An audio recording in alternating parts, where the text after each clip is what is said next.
नमस्कार दोस्तों, डेट है आज की 1 अक्टूबर 2021 और स्वागत है आपका एटोयल डिस्कशन में। 3 इश्यूज आज हम डिस्कस करेंगे, 2 हिंदू के और 1 इंडियन एक्सप्रेस का। सबसे पहले हम हिंदू का आर्टिकल डिस्कस करेंगे पॉलिटिकल पार्टीज से संबंधित। दूसरे नंबर पे मालन्यूट्रिशन की समस्या से संबंधित आर्टिकल डिस्कस करेंगे, मिड डे मील स्कीम का नाम अब पीएम पोषण स्कीम है। तीसरे नंबर पे इंडियन एक्सप्रेस का आर्टिकल हम डिस्कस करेंगे आउटर स्पेस से संबंधित। क्वेश्चन जो आपको अटेम्प्ट करना है, ये यूपीएससी ने 2016 में पूछा था, पॉलिटिकल पार्टी से संबंधित ये क्वेश्चन है। इंडियन पॉलिटिकल पार्टी सिस्टम जो है, यहाँ पर देखिए, इंडियन पार्टी सिस्टम जो है वो एक ट्रांजिशन के फेज से गुजर रहा है और इंडियन पार्टी सिस्टम में बहुत सारी कॉन्ट्राडिक्शंस एंड पैराडॉक्सेस हैं। तो ये क्वेश्चन यूपीएससी ने 2016 के मेंस में पूछा था, आपको अटेम्प्ट करना है। आपको बताना है इंडियन पार्टी सिस्टम में क्यों कॉन्ट्राडिक्शंस और पैराडॉक्सेस हैं। चलिए डिस्कशन स्टार्ट करते हैं। First important article political parties से संबंधित है। आप जीएस पेपर सेकंड के इस टॉपिक से आर्टिकल को रिलेट कर सकते हो। इससे पहले कि हम ये आज का आर्टिकल डिस्कस करें, बैक टू बेसिक्स, थोड़े बेसिक डिस्कस करते हैं। और बेसिक्स डिस्कस करने के लिए एनसीईआरटी से बढ़िया सोर्स क्या हो सकता है। एनसीईआरटीज में पॉलिटिकल पार्टीज के बारे में क्या दिया हुआ है। देखो, political parties is a group of people, मतलब पॉलिटिकल पार्टी में क्या होता है, बहुत सारे लोग एक साथ आते हैं। इन लोगों का विश्वास होता है कि ये पर्टिकुलर पॉलिसीज, ये पर्टिकुलर प्रोग्राम्स देश का भला कर सकते हैं। तो उन पॉलिसीज और प्रोग्राम्स को इम्प्लीमेंट करने के लिए पॉलिटिकल पार्टी सत्ता में आना चाहती हैं, ताकि सत्ता में आकर सरकार बना के उन प्रोग्राम्स और पॉलिसीज को इम्प्लीमेंट किया जा सके जिनमें उनका विश्वास है। ये सिंपल मतलब है पॉलिटिकल पार्टी का। एग्जाम्पल देता हूं, एग्जाम्पल से आपको ज़्यादा अच्छे से समझ में आएगा। इलेक्शन से पहले विभिन्न पॉलिटिकल पार्टीज अपना अपना मैनिफेस्टो जारी करती हैं। जैसे देखो, बीजेपी ने अपने मैनिफेस्टो में कहा था, हम राम मंदिर बनवाएंगे, स्पेशल स्टेटस जो जम्मू एंड कश्मीर को दिया गया है उसे रिवोक करवाएंगे, हम पीएसयूज को प्राइवेटाइज करवा देंगे। तो ये पर्टिकुलर प्रोग्राम्स हैं, पर्टिकुलर पॉलिसीज हैं जिसमें बीजेपी के जो लोग हैं वो विश्वास रखते हैं, इसलिए वो एक साथ आए हैं ताकि सत्ता हासिल की जा सके और इन्हें इंप्लीमेंट किया जा सके। अब बात करें फंक्शंस क्या होते हैं पॉलिटिकल पार्टीज के। सबसे पहले पॉलिटिकल पार्टीज इलेक्शन लड़ती हैं। दूसरे नंबर पे पॉलिटिकल पार्टीज अपनी अपनी पॉलिसीज और प्रोग्राम्स को जनता के सामने रखती हैं ताकि जनता डिसाइड कर सके कि उन्हें किसे वोट देना है। तभी तो पॉलिटिकल पार्टीज मैनिफेस्टो जारी करती हैं अपने प्रोग्राम्स और पॉलिसीज को जनता के सामने रखने के लिए। तीसरे नंबर पे पॉलिटिकल पार्टीज कानून बनवाने में डिसाइसिव रोल प्ले करती हैं। अब आपके मन में आया होगा, अरे कानून पॉलिटिकल पार्टी थोड़ी ना बनाती हैं, कानून तो बनाया जाता है लेजिस्लेचर के द्वारा, यानी पार्लियामेंट के द्वारा या फिर स्टेट असेंबली के द्वारा। जी हाँ, बिल्कुल सही। लेकिन देखो, जैसे अभी बीजेपी की मेजोरिटी है पार्लियामेंट में, इसलिए पार्लियामेंट में कौन सा बिल आएगा कौन सा नहीं आएगा ये डिसाइड करने में पॉलिटिकल पार्टीज का भी इन्फ्लुएंस रहता है। चौथे नंबर पे पॉलिटिकल पार्टीज सरकार बनाती हैं। जैसे बीजेपी की सत्ता आई, बीजेपी की मेजोरिटी आई, बीजेपी ने सरकार बनाई और अभी सरकार चला रही है। तीसरे नंबर पे पॉलिटिकल पार्टीज अपोजिशन का रोल भी प्ले करती हैं। जैसे कांग्रेस और दूसरी जो पार्टीज हैं अभी वो अपोजिशन का रोल प्ले कर रही हैं, यानी उन्हें लगता है कि सरकार की जो नीतियाँ सही नहीं हैं, जो कानून सरकार बनवाना चाहती है वो सही नहीं है, तो उसका विरोध किया जाता है विपक्षी पार्टीज के द्वारा। Next, political parties shape public opinion. Political parties देखो पब्लिक ओपिनियन को भी शेप करती हैं। कुछ पॉलिटिकल पार्टीज का फोकस नेशनलिज्म पर ज़्यादा होता है, कुछ पॉलिटिकल पार्टीज रीजनल इश्यूज पर लोगों का ध्यान आकर्षित करना चाहती हैं। जैसे हमारा जो रीजन है वो बहुत ज़्यादा बैकवर्ड हो गया है, यहाँ पे डेवलपमेंट की आवश्यकता है, तो पब्लिक ओपिनियन को शेप किया जाता है पॉलिटिकल पार्टीज के द्वारा। Next, access to government machinery and welfare schemes. इसका मतलब देखो ये है, जो लोकल लेवल पर वोटर होता है ना, कई बार उसकी एक्सेस एमएलए या फिर एमपी तक नहीं होती, लेकिन लोकल लेवल पे पार्टी का कोई लीडर होता है ना, छोटा लीडर, उस तक उस वोटर की एक्सेस जरूर होती है। तो उस छोटे लीडर को कह के वोटर जो है गवर्नमेंट के प्रोग्राम्स को एक्सेस करता है अगर उसे कोई दिक्कत आती है। वैसे तो देखो प्रोग्राम्स सबके लिए ही होते हैं, सरकार की स्कीम्स सबके लिए ही होती हैं, लेकिन वोटर को कोई दिक्कत आती है ना, तो वो लोकल लीडर तक ज़्यादा आसानी तक पहुंच सकता है। तो ये सारे हमने फंक्शंस डिस्कस किए पॉलिटिकल पार्टीज़ के। पॉलिटिकल पार्टीज़ देखो एक प्रकार से जनता के बीच में और सरकार के बीच में लिंक का काम करती हैं। एक तरफ वोटर है, दूसरी तरफ गवर्नमेंट है और बीच में है पॉलिटिकल पार्टीज हैं। जनता की आवाज़ को सरकार तक पहुंचाती हैं पॉलिटिकल पार्टीज हैं। लेकिन देखो, प्रॉब्लम ये है, यूएसए का जो संविधान है ना, वो पॉलिटिकल पार्टीज की एग्जिस्टेंस को एक्नॉलेज नहीं करता है। यानी यूएसए के संविधान में पॉलिटिकल पार्टीज का मेंशन नहीं मिलता है। तो क्या ब्रिटेन के संविधान में पॉलिटिकल पार्टीज का मेंशन मिलता है? नहीं, ब्रिटेन में भी नहीं। एक बहुत बड़े कॉन्स्टिट्यूशनलिस्ट हैं सर आइवर जेनिंग्स, इन्होंने ब्रिटिश संविधान के बारे में कहा था, अगर आज के समय में ब्रिटिश संविधान का रियलिस्टिक सर्वे किया जाए ना, तो वो सर्वे स्टार्ट होगा पॉलिटिकल पार्टीज से, अंत होगा पॉलिटिकल पार्टीज से, और बीच में भी पॉलिटिकल पार्टीज को डिस्कस करेगा। तो एक प्रकार से ये कोट देकर उन्होंने पॉलिटिकल पार्टीज की इंपॉर्टेंस को बताया था। चलो बात करते हैं इंडिया की। क्या हमारे देश के संविधान में पॉलिटिकल पार्टीज का मेंशन है? नहीं, हमारे देश के संविधान में भी पॉलिटिकल पार्टीज का मेंशन नहीं है। पॉलिटिकल पार्टीज एक्स्ट्रा कॉन्स्टिट्यूशनल हैं।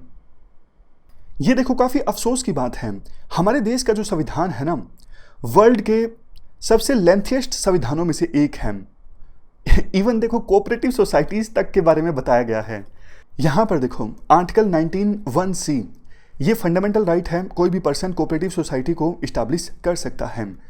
लेकिन फंडामेंटल राइट्स में पॉलिटिकल पार्टी को इस्टेब्लिश करने का अधिकार का कोई मेंशन नहीं है। जबकि देखो, जर्मनी एक ऐसा देश है जिसके संविधान में डिटेल से बताया गया है पॉलिटिकल पार्टीज कैसे फंक्शन करेंगी, उनका रोल क्या होगा। जर्मनी के संविधान का जो आर्टिकल 21 है ना, वो डील करता है पॉलिटिकल पार्टीज के स्टेटस, राइट्स, ड्यूटीज और फंक्शंस के बारे में। जर्मनी का संविधान कहता है पॉलिटिकल पार्टीज लोगों की पॉलिटिकल विल को फॉर्म करने में पार्टिसिपेट करेंगी, उन्हें फ्रीली इस्टेब्लिश किया जा सकता है, उनकी जो इंटरनल ऑर्गेनाइजेशन होगी वो डेमोक्रेटिक प्रिंसिपल्स के आधार पर होगी। पॉलिटिकल पार्टी अगर फेडरल रिपब्लिक ऑफ जर्मनी के एग्जिस्टेंस को खतरे में डालती हैं तो वो अनकॉन्स्टिट्यूशनल हो जाएंगी, और ये फैसला जर्मनी की फेडरल कॉन्स्टिट्यूशनल कोर्ट के द्वारा किया जाएगा कि कोई पॉलिटिकल पार्टी अनकॉन्स्टिट्यूशनल है या फिर नहीं है। सबसे लास्ट में पॉलिटिकल पार्टी से संबंधित जो डिटेल्स हैं उनको रेगुलेट किया जाएगा फेडरल लॉज के द्वारा। तो ये सब बातें जर्मनी के संविधान में लिखी हुई हैं पॉलिटिकल पार्टीज़ के बारे में। बट हमारे देश में पॉलिटिकल पार्टीज़ को रेगुलेट किया जाता है रिप्रेजेंटेशन ऑफ पीपल एक्ट के सेक्शन 29A क्लास 5 के द्वारा। इसमें लिखा गया है कि पॉलिटिकल पार्टीज़ जो हैं वो हमारे देश में socialism, secularism, democracy, sovereignty, unity, integrity of India, इन सभी प्रिंसिपल्स को फॉलो करेंगी। आप बताइए, क्या पॉलिटिकल पार्टीज़ के द्वारा ऐसा किया जाता है? नहीं किया जाता। मतलब बहुत सारी पॉलिटिकल पार्टीज़ हैं जो बनी ही धर्म के नाम पे हैं। बहुत सारी पॉलिटिकल पार्टीज़ हमारे देश में कास्ट बेस्ड हैं, और कई सारी पॉलिटिकल पार्टीज़ ऐसी हैं जो एक ही परिवार के इर्द गिर्द घूम रही हैं, जैसे समाजवादी पार्टी है, आरजेडी पार्टी है। बहुत सारी ऐसी पॉलिटिकल पार्टीज़ हैं जो एक ही परिवार के इर्द गिर्द घूम रही हैं। पॉलिटिकल पार्टीज़ के अंदर कोई भी डेमोक्रेसी नहीं है। जबकि देखो, यूके, यूएस में कम से कम ऐसा नहीं होता है। वहाँ बेशक उनके संविधान में पॉलिटिकल पार्टीज़ का मेंशन नहीं है, लेकिन पॉलिटिकल पार्टीज़ के अंदर डेमोक्रेसी ज़रूर है। यूके में कंजर्वेटिव पार्टी की एक नेशनल कंजर्वेटिव कन्वेंशन होती है जो इसकी टॉप बॉडी होती है। यूके में कंजर्वेटिव पार्टी में सेंट्रल काउंसिल है और एक एग्जीक्यूटिव कमेटी भी है। सेंट्रल काउंसिल जो है वो कंजर्वेटिव पार्टी के प्रेसिडेंट को चुनती है, चेयरमैन को चुनती है, वाइस चेयरमैन को चुनती है अपनी एनुअल मीटिंग में।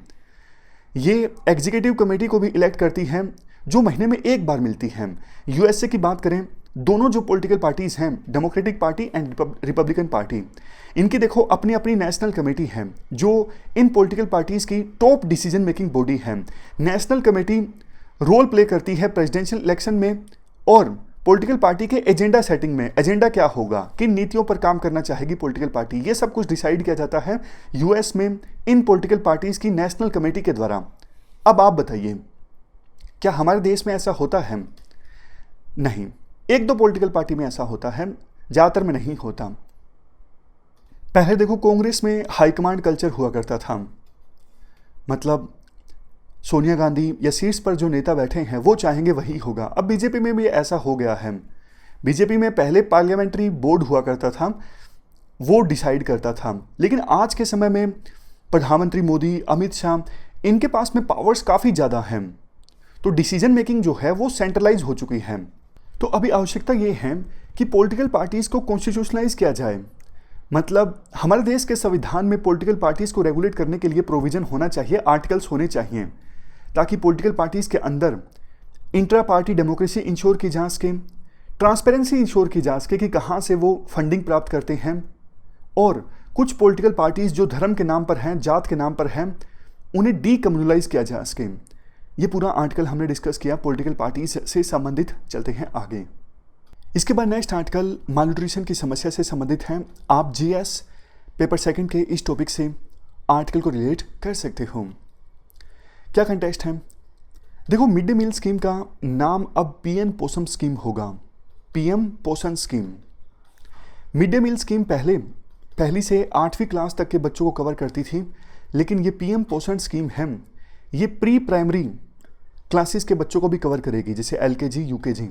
पहले इन बच्चों को आईसीडीएस यानी इंटीग्रेटेड चाइल्ड डेवलपमेंट स्कीम के अंतर्गत कवर किया जाता था, आंगनवाड़ीज में बच्चे जाते थे। लेकिन अब जो प्री प्राइमरी क्लासेस के बच्चे हैं वो भी इस स्कीम के अंतर्गत आएंगे, पीएम पोषण स्कीम, जिसका पहले नाम था मिड डे मील स्कीम। यानी प्राइमरी से पहले क्लासेस के जो बच्चे हैं, यूकेजी, एलकेजी, उनको भी गर्म बना हुआ खाना मिलेगा। राइटर कहते हैं, देखो बिल्कुल सही समय में सरकार ने ये फैसला लिया है, क्योंकि देखो कोविड के चलते बहुत सारे लोगों की इकोनॉमिक सिचुएशन खराब हुई है, इनकम लेवल कम हुआ है, और कोविड जब आया था, लॉकडाउन लगा, लॉकडाउन के कारण इस मिड डे मील स्कीम में डिसरप्शन आ गया। अब डिसरप्शन की वजह से जो छोटे बच्चे हैं गरीब परिवारों के, उनका जो न्यूट्रिशनल लेवल है उस पर नेगेटिव इम्पैक्ट पड़ा। नेशनल फैमिली हेल्थ सर्वे का 5वां edition, national family health survey का जो ये सर्वे है, ये देखो कंडक्ट किया गया था दिसंबर 2020 में 22 स्टेट्स और यूनियन टेरिटरीज में। पता ये लगता है कि 13 स्टेट्स में चाइल्ड स्टंटिंग जो है वो बढ़ गई। चाइल्ड स्टंटिंग मतलब एज के हिसाब से बच्चों की हाइट नहीं बढ़ पाती।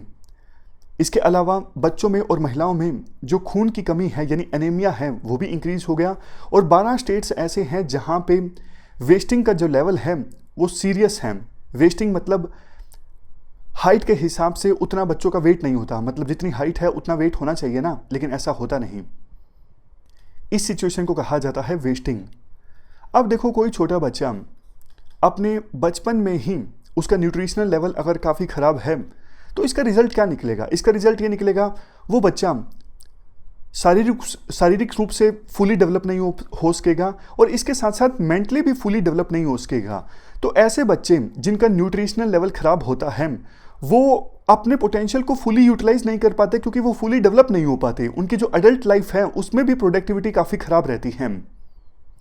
इसके बाद राइटर कहते हैं, देखो 11.8 करोड़ बच्चे कवर होंगे इस पीएम पोषण स्कीम के अंतर्गत, और कुछ ज़्यादा न्यूट्रिशनल एलिमेंट्स दिए जाएंगे एस्पायरेशनल डिस्ट्रिक्ट्स में बच्चों को, और उन एरियाज में बच्चों को जहाँ पे हाई एनीमिया की शिकायत है, यानी बच्चों में खून की कमी की शिकायत है, वहाँ पे कुछ सप्लीमेंट्री न्यूट्रिशनल एलिमेंट्स भी ऐड किए जाएंगे फूड मील में। और भी काफ़ी सारे अच्छे प्रोविजंस हैं देखो इस पीएम पोषण स्कीम में। एक तो जैसा हमने डिस्कस किया, अब प्री प्राइमरी चिल्ड्रन को भी इस स्कीम का लाभ मिलेगा। सोशल ऑडिटिंग होगी इस स्कीम की, और स्कूल में ही न्यूट्रिशनल गार्डन इस्टेब्लिश किए जाएंगे, मतलब जैसे सब्जियां उगा दी स्कूल में, ताकि मिड डे मील स्कीम के लिए नाम अब मिड डे मील स्कीम नहीं रहा, पीएम पोषण स्कीम के लिए सब्जियां जो हैं वो स्कूल से ही अवेलेबल हो सकें। इससे बच्चों को भी काफ़ी सीखने को मिलेगा। बच्चों को आपस में कुकिंग कंपटीशन भी करवाया जा सकता है कि ना सिर्फ उन्हें खाना मिले, वो खाना बनाना भी सीखें। फार्मर प्रोड्यूसर ऑर्गेनाइजेशन से कोलैबोरेशन होगा, ताकि फार्मर प्रोड्यूसर ऑर्गेनाइजेशन जो हैं वो लोकल लेवल पे ही अपनी जो प्रोड्यूस हैं उसको स्कूलों में अवेलेबल करवा सकें। इसके साथ साथ लोकल फूड ट्रेडिशंस का भी ध्यान रखा जाएगा। जंक फूड जो है वो देखो आजकल काफ़ी ज़्यादा प्रमोट हो रहा है। स्कूलों में अगर लोकल फूड ट्रेडिशन के बारे में बच्चों को अवेयर करवाया जाए इस गरम मील की सहायता से, तो हमारी जो फूड सभ्यता है वो बची रह सकेगी और बच्चों का जो ध्यान है वो ज़्यादा जंक फूड की तरफ नहीं जाएगा।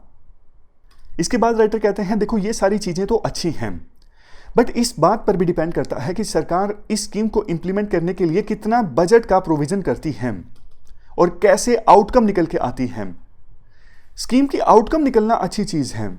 अब जैसे देखो एग्जाम्पल के तौर पर हम एडिटोरियल डिस्कस कर रहे हैं, लेकिन इससे आप अगर कुछ सीखते नहीं, आप नाम का सुन लेते हो लेकिन कुछ सीखते नहीं, उसे इंप्लीमेंट नहीं करते आंसर राइटिंग में, तो इसका मतलब आउटकम जो है डिस्कशन की उतनी ज़्यादा नहीं है। अच्छा तो ये होगा ना, आप जो सीख रहे हो, आप जो सुन रहे हो उसे आप इंप्लीमेंट करो, उसको सुन के आप क्वेश्चन सोल्व करो, तब जाके इस डिस्कशन की जो आउटकम है वो अच्छी होगी। उसी प्रकार से देखो सरकार पीएम पोषण स्कीम चला देती है, लेकिन बीच में करप्शन हो जाता है, इससे जो न्यूट्रिशनल लेवल इंप्रूव करना है बच्चों का वो नहीं हो पाता, तो फिर स्कीम चलाने का फायदा ही क्या, है ना। सरकार कहती है आने वाले 5 सालों में हम इस स्कीम के लिए, पीएम पोषण स्कीम के लिए 1,30,794 करोड़ रुपए खर्च करेंगे। इसमें से 31,733 करोड़ रुपए तो स्टेट्स और यूटीज खर्च करेंगे, बाकी सेंट्रल गवर्नमेंट खर्च करेगी। कुछ तो सेंट्रल गवर्नमेंट सीधा सीधा डायरेक्ट खर्च करेगी, कुछ फूड सब्सिडी के माध्यम से खर्च करेगी। कंक्लूजन में इस आर्टिकल में कहा जाता है देखो ये वो समय है जब एक तरफ हमारे देश में इनइक्वालिटीज़ बढ़ती जा रही हैं। हाल ही में एक वेल्थ सर्वे आया था जिसमें बताया गया कि अंबानी ग्रुप के पास में 7,18,000 करोड़ रुपए हैं। दूसरी तरफ एक बड़ा सेक्शन ऐसा है जो 2 वक्त की रोटी का प्रोविज़न भी नहीं कर पाता। मालन्यूट्रिशन की समस्या देखो ज़्यादा रहती है तो देश का बहुत ज़्यादा नुकसान है।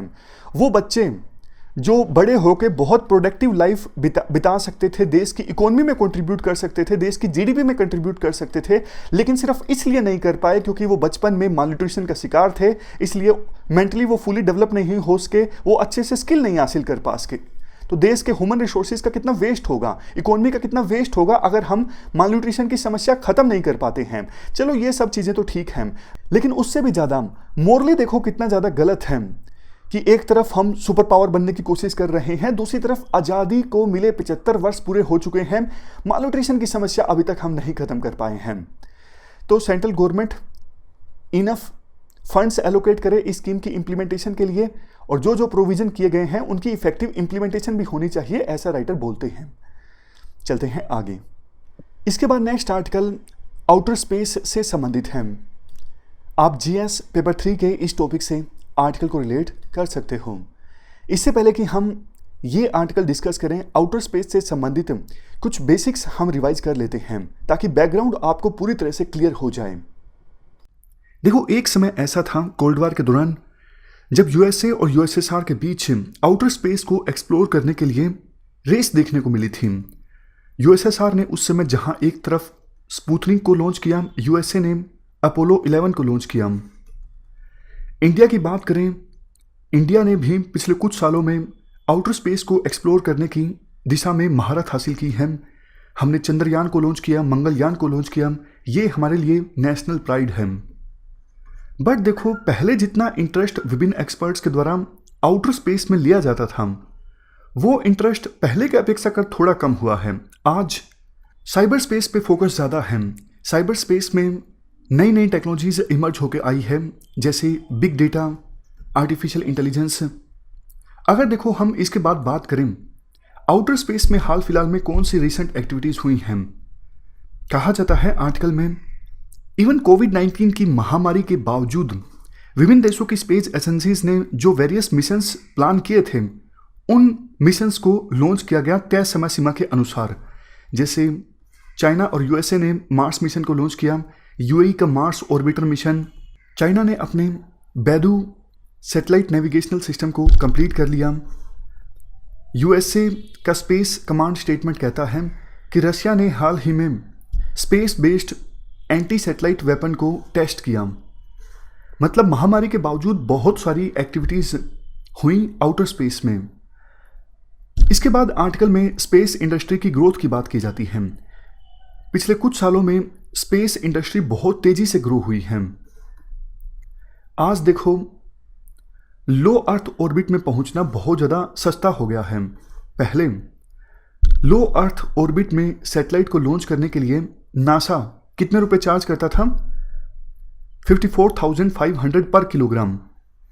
लेकिन अब स्पेस एक्स एडवर्टाइज कर रही है कि अगर आपको सैटेलाइट लॉन्च करना है लो अर्थ ऑर्बिट में तो हम 1 किलोग्राम के लिए $2,720 चार्ज करेंगे। तो सोच के देखिए कितना सस्ता हो गया है आज के समय में सैटेलाइट को लॉन्च करना लो अर्थ ऑर्बिट में, और आने वाले 10 सालों में और भी सस्ता हो जाएगा। हो सकता है 2030 में 1 किलोग्राम के हिसाब से $100 लगे लो अर्थ ऑर्बिट में सैटेलाइट को लॉन्च करने के लिए।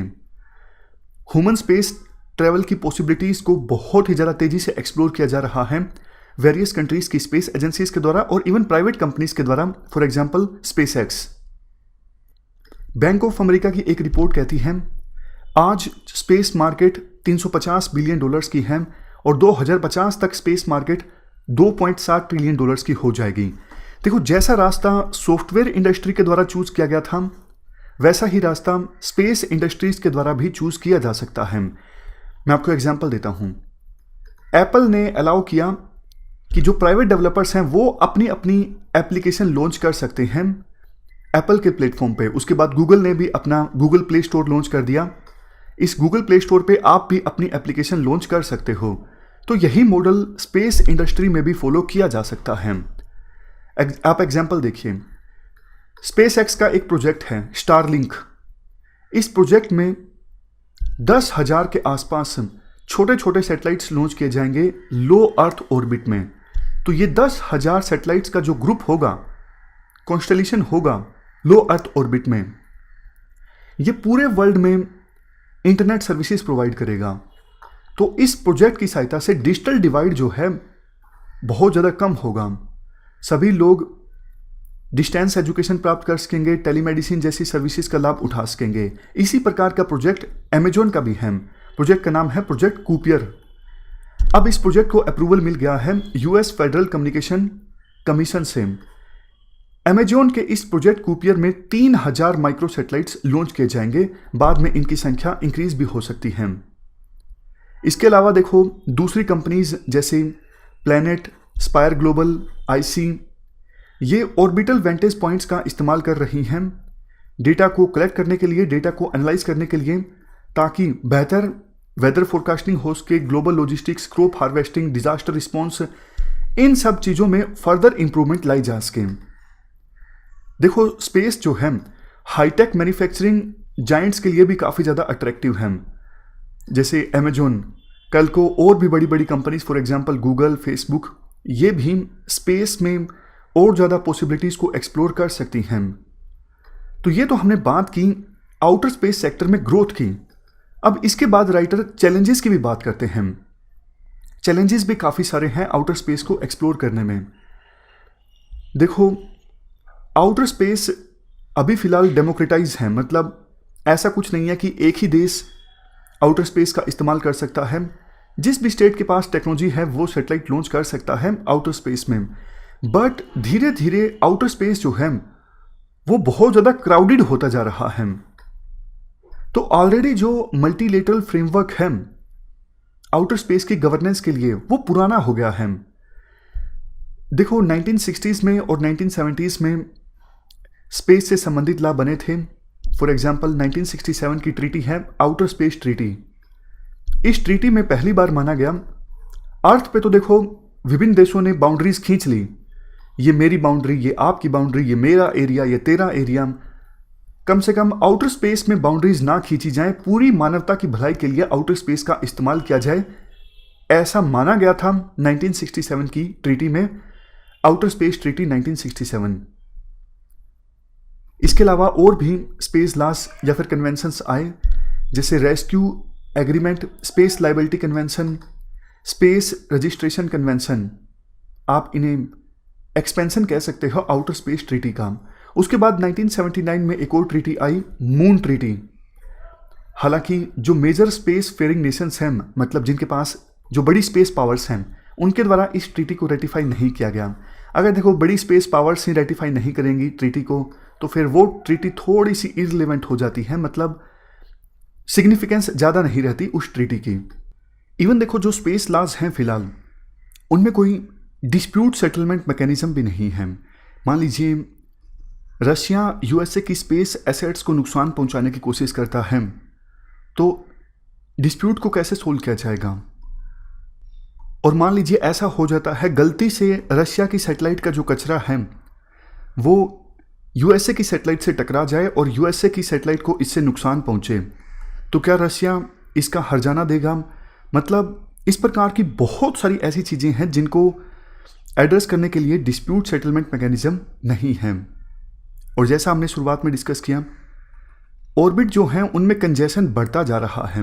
दूसरा चैलेंज देखो ये है, अभी जो लीगल फ्रेमवर्क है ना वो स्टेट सेंट्रिक है, क्योंकि पहले स्पेस सेक्टर में प्राइवेट कंपनीज तो हुआ नहीं करती थी, लेकिन अब तो बहुत सारी प्राइवेट कंपनीज सामने आने लगी हैं। जैसे स्पेस एक्स का एग्जाम्पल ले लीजिए, अमेजोन का एग्जाम्पल ले लीजिए। इंडिया में भी हाल ही में एक एंटिटी का निर्माण किया गया इन स्पेस। ये स्पेस सेक्टर में प्राइवेट एक्टिविटीज़ को प्रमोट करने के लिए है। तो जो लीगल फ्रेमवर्क है वो ऐसा होना चाहिए जिसके अंदर नॉन स्टेट एक्टर्स भी आएँ, ये प्राइवेट कंपनीज भी आएँ। नेक्स्ट चैलेंज, नासा का ये कहना है एक एस्ट्रॉयड है जिसका नेम है 16 साइकी। ये हैवी मेटल्स में बहुत ज़्यादा रिच है, और जो हैवी मेटल्स हैं इस एस्ट्रॉयड में उनकी कीमत है 10,000 क्वाड्रिलियन। क्वाड्रिलियन मतलब 10⁻15। इतनी वैल्यू के हैवी मेटल्स हैं इस एस्ट्रॉयड में, और नासा कोशिश कर रहा है कि कैसे ना कैसे करके उन मेटल्स को एक्सप्लोइट किया जाए, एक्सेस हासिल की जाए। अब आर्टिकल में कहा जाता है, देखो शुरुआत में तो 1967 की ट्रीटी में ये डिसाइड किया गया था ना कि आउटर स्पेस में जो भी रिसोर्सेज हैं उन पर एक देश का कब्जा नहीं होगा, कोई भी एक देश उन रिसोर्सेज को एक्सप्लोइट नहीं करेगा, वो सभी पूरी मानवता के लिए हैं। बट नासा अगर ऐसा करती है, 16 साइकी एस्ट्रॉयड के रिसोर्सेज को अगर एक्सप्लोइट किया जाता है, तो ये 1967 की ट्रीटी के स्पिरिट के अगेंस्ट होगा। इसके बाद है नेक्स्ट चैलेंज। देखो आउटर स्पेस का इस्तेमाल आज के समय में विभिन्न स्पेस पावर्स के द्वारा किया जा रहा है अपनी मिलिट्री कैपेबिलिटीज़ को इन्हेंस करने के लिए। दोनों तरह से, एक तो देखो जो सैटेलाइट्स लॉन्च किए जाते हैं, फॉर एग्जांपल कम्युनिकेशन सैटेलाइट, उन सैटेलाइट्स का इस्तेमाल होता है ग्राउंड लेवल पे मिलिट्री कैपेबिलिटीज़ को स्ट्रेंथन करने के लिए। दूसरा, आउटर स्पेस में भी मिलिट्री एक्टिविटीज़ हो रही हैं। जैसे इंडिया का ही एग्जांपल ले लीजिए, इंडिया ने कुछ महीनों पहले एंटी सैटेलाइट वेपन का सफलतापूर्वक टेस्ट किया था। और भी एग्जांपल्स आप ले सकते हो। जैसे देखो अब मान लीजिए ये स्पेस एक्स कंपनी है, ये यूएसए की कंपनी है, इनका प्रोजेक्ट तो है ये स्टारलिंक, जिसमें ये बहुत सारे सैटेलाइट्स लॉन्च करेंगे और पूरे वर्ल्ड में इंटरनेट सर्विस प्रोवाइड करेंगे। बट कल को मान लीजिए यूएसए की चाइना के साथ लड़ाई हो जाती है, किसी दूसरे देश के साथ लड़ाई हो जाती है, यूएसए तो बोलेगा ना स्पेस एक्स को कि आप डेटा दीजिए ताकि हम पता लगा सकें दूसरे देश की मिलिट्री एक्टिविटीज़ के बारे में। तो ये स्पेस एक्स कंपनी तो यूएसए का ही साथ देगी ना। तो कहने का मतलब ये है, आउटर स्पेस में जो ये मिलिट्री एक्टिविटीज़ हो रही हैं, अगर ये आने वाले समय में और ज़्यादा बढ़ती हैं तो ये आउटर स्पेस के पीसफुल यूज़ के अगेंस्ट होगा। तो इसके लिए कोई ट्रीटी होनी चाहिए। 2008 में चाइनीज़ और रशियन बैक्ड ट्रीटी प्रपोजल आए थे, जिनको अपडेट भी किया गया 2014 में, लेकिन लीगल, टेक्निकल और पॉलिटिकल रीजंस के कारण कॉन्फ्रेंस ऑन डिसआर्मामेंट तक ये नहीं पहुंच के। इसके अलावा यूरोपियन यूनियन का international code of conduct for outer space activities, इसको भी ज़्यादा बल नहीं मिला, मतलब ज़्यादा आगे ये कोड ऑफ कंडक्ट नहीं बढ़ सकी। और आज तो आपको पता है कितनी ज़्यादा लड़ाई है विभिन्न देशों के बीच, ग्रुप सा बना हुआ है। एक तरफ चाइना, रशिया ये देश हैं, दूसरी तरफ जापान, यूएसए ये सब देश हैं। तो किसी ट्रीटी का साइन होना बहुत ही मुश्किल है। अब लास्ट में इंडिया के एंगल की बात की जाती है। इंडिया ने भी स्पेस में बहुत ज़्यादा इन्वेस्ट किया है। हमारी स्पेस एजेंसी भी काफ़ी सारे मिशंस को लॉन्च करने वाली है आने वाले दिनों में, जैसे मून पर landing, first Indian solar observatory, first manned space flight mission, और सबसे लास्ट में अपना खुद का स्पेस स्टेशन इस्टेब्लिश करना 2030 में। ये हमारी कुछ आने वाले दिनों में स्पेस एक्टिविटीज़ रहने वाली हैं। तो इनसे जाहिर होता है इंडिया भी अपने आप को एक बड़ी स्पेस पावर के रूप में देखता है, लेकिन इसके लिए हमारे देश में कानून होना ज़रूरी है स्पेस सेक्टर को रेगुलेट करने के लिए। जैसा शुरुआत में हमने डिस्कस किया था, इन स्पेस एक बॉडी इस्टेब्लिश की गई है, डिपार्टमेंट ऑफ स्पेस के अंदर ये बॉडी आती है प्राइवेट सेक्टर की एक्टिविटीज़ को प्रमोट करने के लिए और रेगुलेट करने के लिए। बट देखो, हमें एक स्पेस लेजिस्लेशन की भी आवश्यकता है जो टेक्निकल, लीगल, कॉमर्शियल, डिप्लोमेटिक और डिफेंस गोल्स के बीच एक सामंजस्य स्थापित कर सके। इसके साथ साथ इंडिया को आवाज़ उठानी चाहिए कि आउटर स्पेस को रेगुलेट करने के लिए ग्लोबल गवर्नेंस, रेगुलेटरी और आर्म्स कंट्रोल के लिए भी कोई ट्रीटी होना जरूरी है। तो ये तो हमने पुराना आर्टिकल रिवाइज किया। आज का जो आर्टिकल है वो आउटर स्पेस में इंडिया और यूएसए के कोऑपरेशन पर फोकस करता है। देखो, पिछले 20 सालों में इंडिया और यूएसए के बीच काफ़ी सारे एरियाज में कोऑपरेशन हुआ है, इंक्लूडिंग साइबर स्पेस। अब बात की जा रही है दोनों देशों के लीडर्स के द्वारा कि आउटर स्पेस में भी कोऑपरेशन हो सकता है। परंपरागत रूप से यूएसए का डोमिनेशन रहा है आउटर स्पेस में। कोल्ड वार के दौरान यूएसएसआर यूएसए को चैलेंज कर रहा था आउटर स्पेस में यूएसए के डोमिनेशन को खत्म करने के लिए। अब चाइना चैलेंज कर रहा है यूएसए को आउटर स्पेस में, यानी चाइना यूएसए को रिप्लेस करके मेजर स्पेस पावर बनना चाहता है। तो चाइना की जो स्पेस कैपेबिलिटीज एक्सपेंड हो रही हैं और चाइना आउटर स्पेस में डोमिनेट करना चाहता है, इसे काउंटर करने के लिए इंडिया और यूएसए एक साथ काम कर सकते हैं। जैसे देखो, मैरीटाइम डोमेन अवेयरनेस होती है ना, maritime domain awareness, for example Indian ocean में कौन सा शिप जा रहा है, कौन सा आ रहा है, कैसा टेरेन है, और पायरेसी से संबंधित और रिसोर्सेज से संबंधित हर चीज़ को लेके कोऑपरेशन होता है विभिन्न पावर्स के बीच। इंडिया में तो एक फ्यूजन सेंटर भी है गुरुग्राम में, जिसका नाम है information fusion centre for Indian ocean region. इसमें काफ़ी सारे देशों ने अपने अपने नेवल ऑफिसर डिप्लॉय करके रखे हैं और मैरीटाइम डोमेन अवेयरनेस से संबंधित विभिन्न देश आपस में कोऑपरेट करते हैं। उसी प्रकार से देखो, स्पेस सिचुएशनल अवेयरनेस को लेके विभिन्न देश आपस में कोऑपरेट कर सकते हैं। खास करके यहाँ पे बात की जा रही है इंडिया और यूएस की। जैसे स्पेस में कौन सा ऑब्जेक्ट कहाँ पर मौजूद है, कहाँ पर मूव कर रहा है, उसको लेके आपस में ये देश कोऑपरेट कर सकते हैं। आज के समय में स्पेस देखो हमारी डेली लाइफ का एक इंटीग्रल पार्ट है। कम्युनिकेशन जो होता है वो स्पेस में मौजूद सैटेलाइट्स की सहायता से होता है। जो अर्थ ऑब्जर्वेशनल सैटेलाइट्स हैं वो बेसिक डिटेल्स प्रोवाइड करते हैं वेदर संबंधित और दूसरी जरूरी चीज़ों से संबंधित। अगर देखो ऐसा एग्रीमेंट इंडिया और यूएसए के बीच साइन होता है ना स्पेस सिचुएशनल अवेयरनेस से संबंधित, तो ये इंडिया के लिए अपनी तरह का पहला एग्रीमेंट होगा आउटर स्पेस से संबंधित। वैसे यूएसए ने तो इस प्रकार के एग्रीमेंट 2 डजन से ज़्यादा कंट्रीज़ के साथ साइन करके रखे हैं। इंडिया और यूएस के जो डेलीगेशन मिले उन्होंने आर्टेमिस अकॉर्ड को भी डिस्कस किया। आर्टेमिस अकॉर्ड ये यूएसए का इनिशिएटिव है जिसके तहत मून या फिर दूसरी जो प्लेनेटरी ऑब्जेक्ट्स है ना वहाँ पर एक्टिविटीज़ को रेगुलेट किया जाएगा। मतलब नॉर्म्स डेवलप किए जाएंगे कि मून और दूसरे प्लेनेटरी ऑब्जेक्ट्स पर एक्टिविटी को कैसे कैरी आउट किया जाए। विभिन्न देश अपने अपने मिशन भेजते रहते हैं ना वहाँ पर, तो ये सब काम इस्टाब्लिश्ड रूल्स और इस्टाब्लिश्ड नॉर्म्स के अकॉर्डिंग होना चाहिए।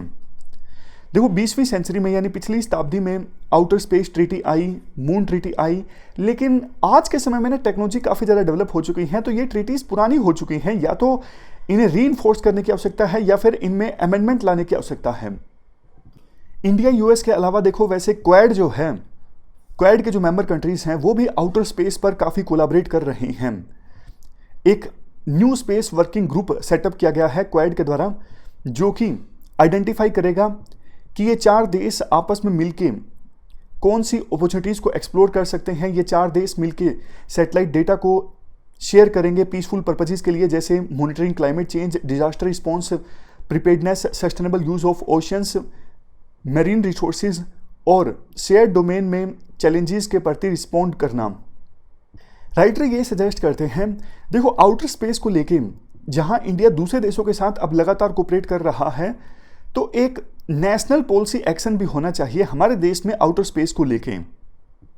कुछ तो रिफॉर्म्स सरकार लेकर आई है आउटर स्पेस के लिए, जैसे प्राइवेट सेक्टर को अलाउ किया गया है स्पेस एक्टिविटी में पार्टिसिपेट करने के लिए। बट देखो ये इनफ नहीं है। बेशक इंडिया आउटर स्पेस से संबंधित डायलॉग अब कर रही है यूएस, जापान और फ्रांस के साथ, ये इनफ नहीं है। अर्जेंट ध्यान देने की आवश्यकता है आउटर स्पेस पर। जैसे 2015 में प्रधानमंत्री मोदी इंडियन ओशन में मौजूद कंट्रीज में गए थे, सागर पॉलिसी आई थी, तो एकदम से इंडियन ओशन रीजन पर अटेंशन बढ़ गया था।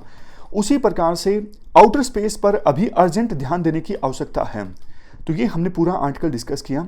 हमारी आज की इस डिस्कशन में इतना ही है। Thank you very much for discussion.